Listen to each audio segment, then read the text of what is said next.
एक महान समाज सुधारक ज्योतिराव गोविंदराव फुले 19वीं सदी में महाराष्ट्र के प्रमुख कार्यकर्ता, विचारक और समाज सुधारक थे। अपने समय के दौरान उन्होंने शिक्षा, कृषि, जाति व्यवस्था, महिलाओं की सामाजिक स्थिति आदि में सुधार करने के प्रयास किए। सबसे अधिक वो महिलाओं और निम्न जाति के लोगों को शिक्षित करने के लिए जाने जाते हैं। फुले ने अपनी पत्नी को शिक्षित करने के बाद अगस्त 1848 को लड़कियों के लिए भारत में पहला स्कूल खोला। बाद में फुले ने सत्यशोधक समाज की स्थापना की। 1873 में वह इसके अध्यक्ष और खजांची बने। इस संस्था का वास्तविक उद्देश्य था समाज के उच्च जाति ब्राह्मणों के द्वारा किए जा रहे निम्न जाति के क्षुद्रों के शोषण और दुर्व्यवहार को रोकना। किसानों और निम्न जाति के लोगों को न्याय और समान अधिकार दिलाने के अपने अथक प्रयासों के कारण उन्हें उस समय के महाराष्ट्र में हुए समाज सुधार आंदोलन के सबसे महत्वपूर्ण व्यक्तित्व में से एक माना जाता है।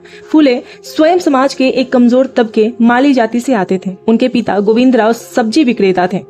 फुले के जीवन ने उस समय एक अर्थवान मोड़ ले लिया जब उनके मुस्लिम और ईसाई पड़ोसियों ने उनकी बुद्धिमानी को पहचाना और उनके पिता को समझाया कि वह उन्हें स्थानीय स्कॉटिश मिशन हाई स्कूल में पढ़ने के लिए भेजे।